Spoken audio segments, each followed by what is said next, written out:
सो अब हम डिस्कस करने वाले हैं आपके एबीसी मॉडल से रिलेटेड कुछ क्वेश्चन जो कि सीएसआई या नेट के अंदर पूछे गए हैं। तो इससे रिलेटेड ही पहला क्वेश्चन है आपका, which one of the following statement about leafy LFY a regulatory gene in Arabidopsis thaliana is correct. यानी कि जो आपका ये लीफी जीन है, ठीक है, ये जो रेगुलेटरी जीन है जो कि मेनली एरेबिडोसिस थैलियाना के अंदर पाया गया है, इससे रिलेटेड आपको जो ऑप्शंस दिए गए हैं ABCD, ये आपको बताना था कि किससे रिलेटेड है। ठीक है, अगर आपको याद हो लीफी हमने पढ़ा था, ठीक है, कहाँ पढ़ा था हमने, मेरिस्टेम के अंदर पढ़ा था। तो क्वेश्चन के अंदर आपको LFY भी दिया गया है, लीफी भी दिया गया है। मेरे ख्याल से आपको याद आ जाना चाहिए कि हमने मेरिस्टेम के अंदर पढ़ा था। तो चलो ऑप्शंस देख लेते हैं।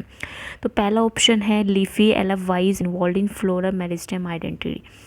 बिल्कुल सही बात है, क्योंकि जो आपका LFY है वो मेनली इन्वॉल्व होता है फ्लोरल मेरिस्टेम आइडेंटिटी के अंदर ही। तो ऑप्शन ए ही आपका सही हो गया। ठीक है, लेकिन इससे नीचे के ऑप्शंस भी देख लेते हैं क्यों गलत है। LFY is involve in leaf expansion, नहीं, LFY जो होता है वो मेनली इन्वॉल्व होता है मेरिस्टेम के अंदर, यानी कि मेरिस्टेम आइडेंटिफाइंग जीन था जो कि वेजिटेटिव जो आपकी शूट थी उसको कन्वर्ट कर रहा था फ्लावर के अंदर। ठीक है, लीफी इन्वॉल्व होता है रूट मेरिस्टेम के अंदर, नहीं, शूट मेरिस्टेम के अंदर ये इन्वॉल्व होता है। और हमने लाइट का कॉन्सेप्ट तो कुछ पढ़ा ही नहीं है लीफी से रिलेटेड, तो ये तो ऑप्शन आपका बिल्कुल ही हट गया है। तो ऑप्शन ए आपका करेक्ट है, जो कि हमने अपने नोट्स के अंदर भी देखा था। सो आई होप सो कि आपको ये समझ में आ गया होगा। नेक्स्ट क्वेश्चन है आपका, floral organ development is control by overlapping gene expressions class A, B and C, ठीक है, इन डिफरेंट वॉल्स। यानी कि हमने जो अभी एक स्ट्रक्चर, हमने कुछ इस तरह की स्ट्रक्चर डिस्कस की थी, A, C और बीच में हमने ऐसे डिस्कस किया था B, यानी कि जो B है वो A के साथ भी काम करेगा, जो B है वो C के साथ भी काम करेगा, और A एंड C आपके सिंगली भी काम करते हैं और ये एक दूसरे के एंटागोनिस्ट होते हैं। ये हमने बात की थी ABC मॉडल के अंदर, तो इससे रिलेटेड ही ये क्वेश्चन है। तो चलिए देखते हैं क्या बोला गया है इसके अंदर।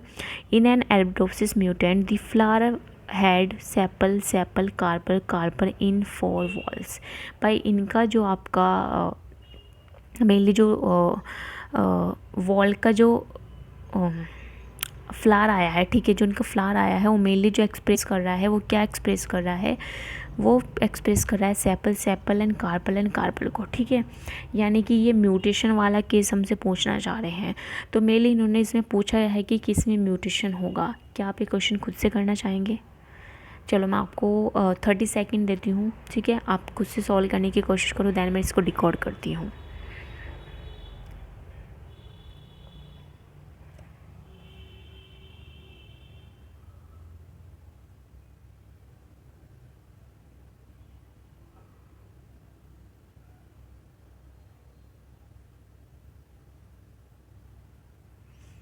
ओके, ट्राई किया आप लोगों ने? आंसर्स जो भी आए होंगे आप मुझे कमेंट बॉक्स के अंदर दे सकते हैं। इसको मैं डिकोड करना स्टार्ट करती हूँ। देखो, इसमें मेनली आपका बोला क्या गया है कि आपकी ABC क्लासेस होती हैं जो कि एक दूसरे से कनेक्टेड हैं, और आपका जो ABC है, ठीक है, ये क्या करते हैं, आपके ओवरलैपिंग एक्सप्रेशंस भी सॉल्व करते हैं एक दूसरे के साथ। ठीक है, अब इन्होंने बोला भाई हमने जब एक्सपेरिमेंट किया तो एरेबिडोप्सिस म्यूटेंट से हमें क्या मिला, सेपल सेपल कार्पल कार्पल का एक सीक्वेंस मिला।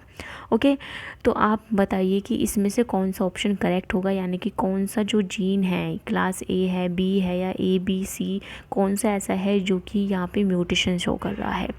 मेनली आपको जो ये सीक्वेंस देखने के लिए मिली थी वो कब देखने के लिए मिली थी, कब आपका जीन, कौन सा जीन आपका म्यूटेंट हुआ था? अगर आपको याद हो, अगर आप क्लास B के अंदर क्या कर दे, म्यूटेशन कर दे, ठीक है, क्लास B के अंदर आपका म्यूटेशन हो जाता है तो आपका क्लास B क्या क्या बनाती है, आपका क्लास B बनाती है पेटल एंड स्टेमन। ठीक है, पेटल और स्टेमन ही यहाँ पे नहीं है। ठीक है, क्लास A आपका क्या बनाती है, सेपल बनाती है। A + B आपका क्या बनाती है, पेटल बनाती है। तो B नहीं है तो यहाँ पेटल नहीं बनेगा, तो क्या बनेगा, सेपल बनेगा। ठीक है, फिर उसके बाद B + C की अगर हम बात करें, B + C आपका स्टेमन बनाती है। स्टेमन कैसे बनेगा, जब यहाँ पे B ही नहीं है तो यहाँ पे क्या बनेगा आपका कार्पल, और C जो है खुद में ही कार्पल बनाती है। तो मेनली आपका किसके अंदर म्यूटेशन हुआ है, क्लास B जीन के अंदर म्यूटेशन हुआ है। तो ऑप्शन B इज़ करेक्ट। देख रहे हैं आप किस तरह के इजी क्वेश्चंस आपके ABC मॉडल से पूछे जाते हैं। तो चलिए एक और क्वेश्चन हम करते हैं। So according to ABC model of flower development in Arabidopsis, as shown figure, several genes factors AP1, AP2, AP3, AG etcetera are involve. इसमें इन्होंने वही डायग्राम दे दिया है जो कि हमने डिस्कस किया था ABC से रिलेटेड। फिर उन्होंने बोला है कि जो A है वो सेपल बनाता है, A+B आपका पेटल बनाता है, B+C आपका स्टेमन बनाता है और C जो है आपका कार्पेल बनाता है। ठीक है, इन्होंने ये चीज़ आपको यहाँ पे दे दी है। फिर उन्होंने पूछा है कि कौन सा स्टेटमेंट आपका सही होगा।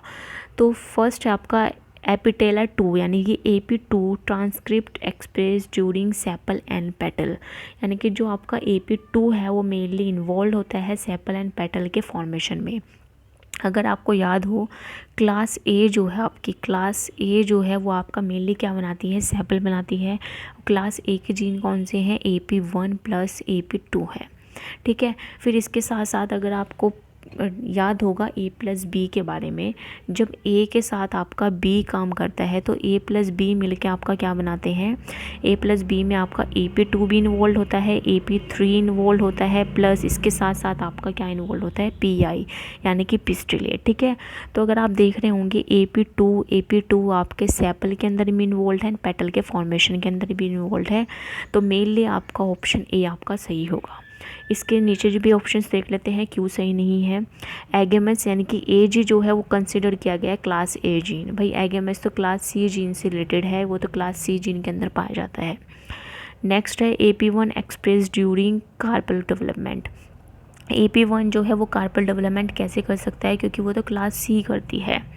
AP3 express during sepal development, AP3 sepal development कैसे कर सकता है, क्योंकि वो तो मेनली इन्वॉल्व है आपके पेटल डेवलपमेंट के अंदर।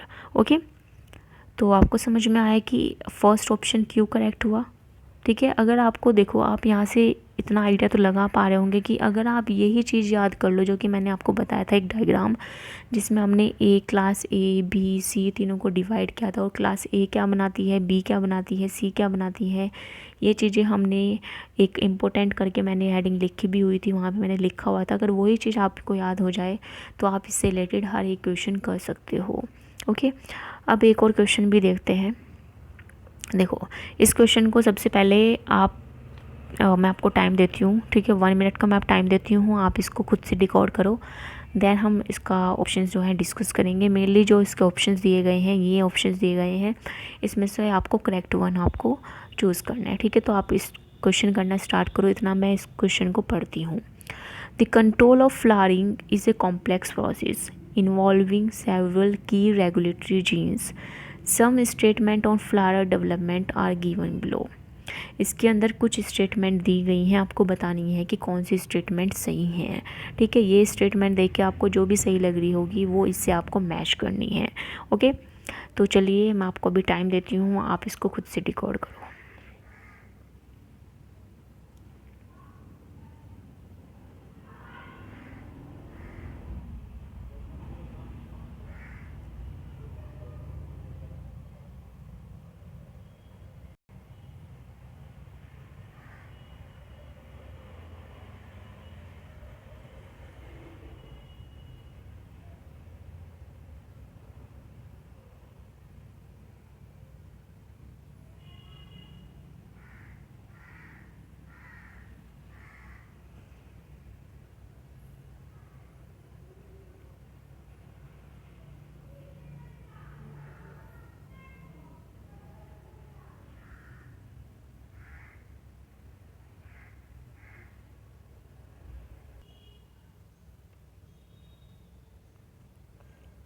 तो चलिए मैं स्टार्ट करूँ। ठीक है, जिनके आंसर्स आ गए हैं वो कमेंट बॉक्स के अंदर अपने आंसर्स दे दें। तो स्टार्ट करते हैं। सो सबसे पहले आपका P point, 2 major types of genes regulate floral development, meristem identity genes and floral organ identity genes. भाई आपके जो जीन्स रेगुलेट करते हैं फ्लोरल डेवलपमेंट को, वो 2 तरह के होते हैं, मेरिस्टेम प्लस आपके फ्लोरल ऑर्गन आइडेंटिटी जीन्स। बिल्कुल सही बात है, हमने फर्स्ट पॉइंट ही अपने ये डिस्कस किया था आपका। सेकंड है, the important genes in Arabidopsis that play key regulatory role in meristem are apetala 1, leafy and suppressor of constant 1। ठीक है, यानी कि SOC 1 हमने डिस्कस किया था मेरिस्टेम के अंदर, तो ये पॉइंट भी आपका बिल्कुल सही है। ओके, नेक्स्ट है are, the genes that determine floral organ identity were discovered as floral homeotic mutant.